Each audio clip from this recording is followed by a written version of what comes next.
各位伙伴，大家午安。又来到星期三的这个时段。今天老邓谈法论理第15次，老邓谈法论理第15次，跟大家谈一下何谓职场霸凌。何谓职场霸凌？各位伙伴，最近我个人一直在处理有关职场霸凌的这个个案。像今天早上就处理在劳工局就处理一件职场霸凌的事件。那目前在高雄地方法院也有另外一件职场霸凌的案件。更进一步，明天也要到劳动部去处理一个职场霸凌的劳动裁决的个案。职场霸凌的问题可以说在现在劳动的现象里面应该是很值得注意的新状况。这话怎么说呢？我们国家早期提到职灾，不免就是断手断脚啦，或失去生命，都会是从肉体、从外形上的这些伤害这些伤害呢，然后都有专家有把情况做一个鉴定了，来确认所谓的职业灾害。各位，随着这个时代的改变，这些案件虽然照样有，但是减少了相当的数量。现在更进一步的，我们国家劳动部发觉，劳工朋友在工作上面来说，即便没有断手断脚，即便没有失去生命，但是在工作当中，来自延迟，来自精神上面，无论来自工作伙伴，或是来自长官，或是来自客户，现在有新增的问题是什么？也就是来自所有的，简单来讲叫做言辞上的侮辱。各位，一个言辞上的侮辱呢，就简单的几句话，其实有时候它伤害非常深，它是伤害人的心灵，伤害人的心灵。各位，伤害人的心灵的这个事情呢，我借由今天呢，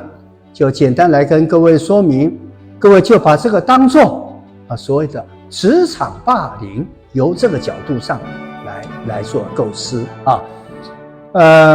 我们国家职业安全卫生法，在102年修正之后，在第6条第2项第3款就有大概做这么样一个规定这个规定呢，也就讲在执行职务的时候，因他人的行为遭到身体或精神上的不法侵害，在执行职务上因为他人的行为造成身体或精神上的不法侵害把这有这么样一个定义。那这个定义呢，雇主要负什么责任？雇主的责任呢，他要有采取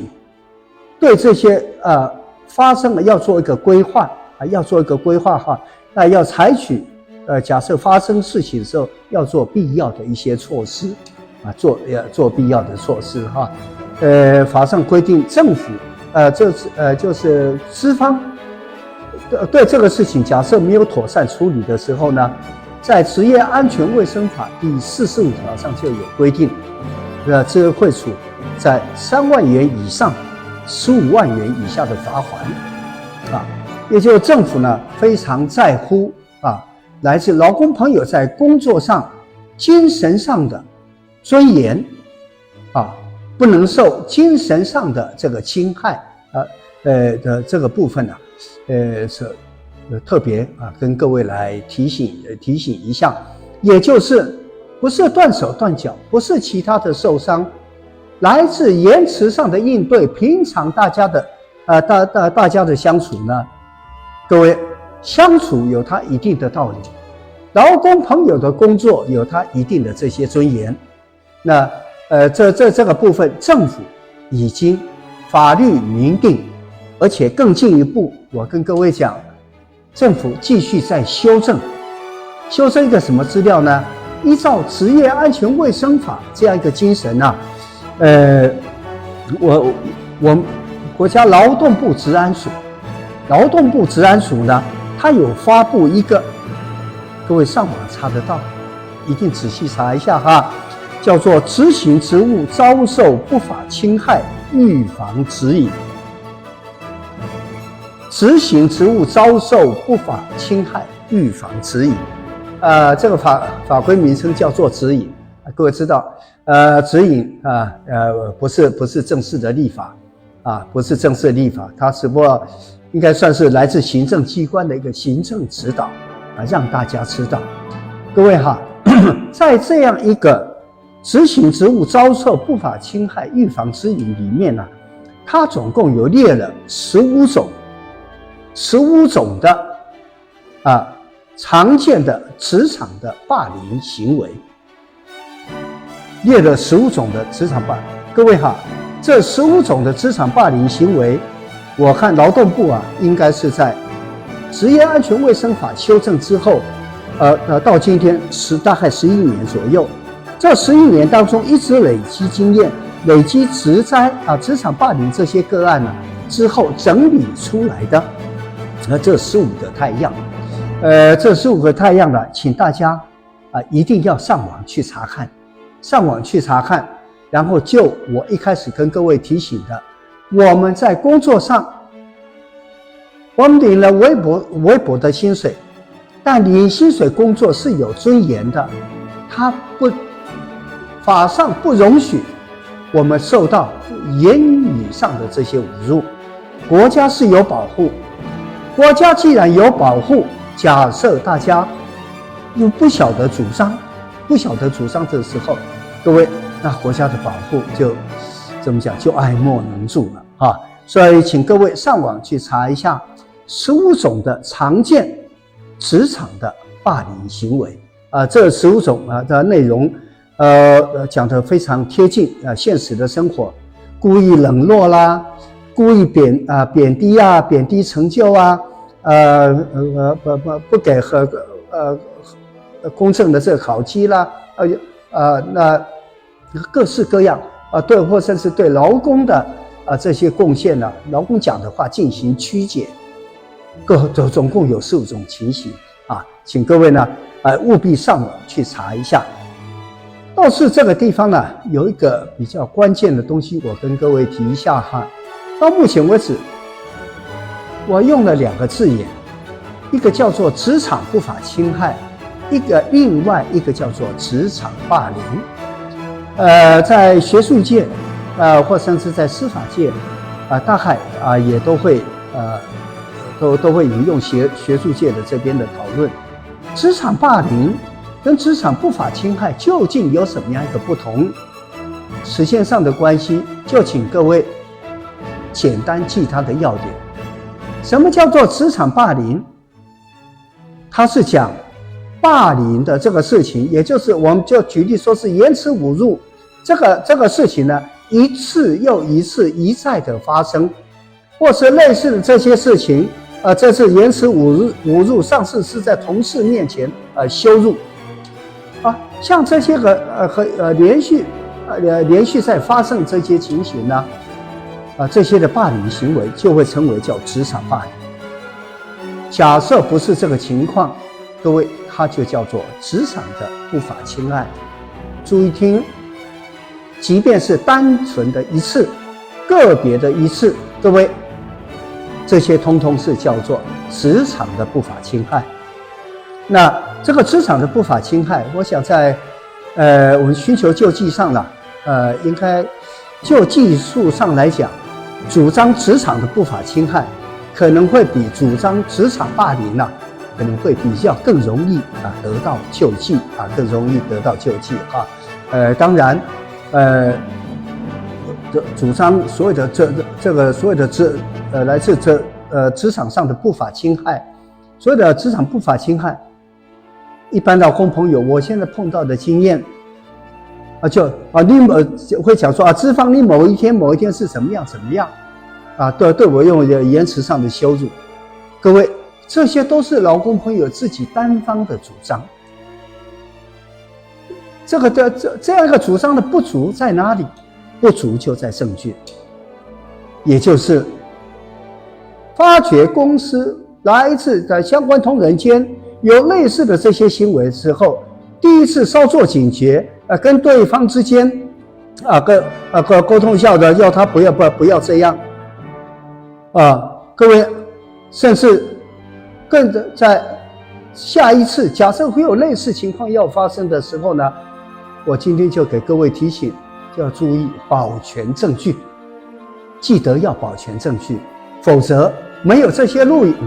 大概最重要大概就是录音录影有录音录影的时候呢，各位有关职场不法侵害的救济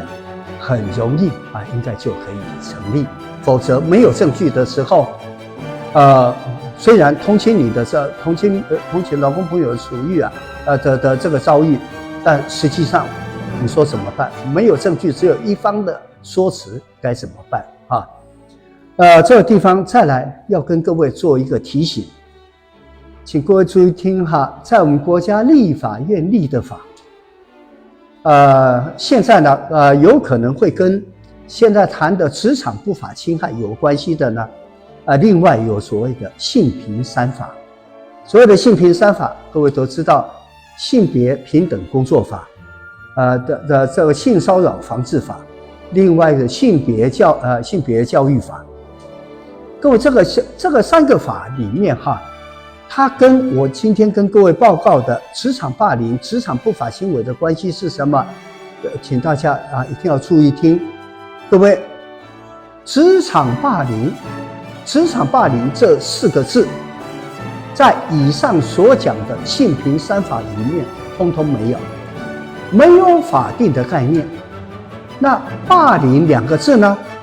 霸凌2个字在性平法、性骚法里面同样也没有规定。各位，唯独在性教法，它有一个叫做性霸凌，有一个是有关性霸凌。性教法通常会是在教育单位这个层次了，可能跟各位比较没有关系。也就是各位建构职场霸凌、职场不法行为这个概念呢，各位在从现行法规会找不到，你要找像劳动部职发署这边所讲的所有的职场霸凌这15种常见的现象，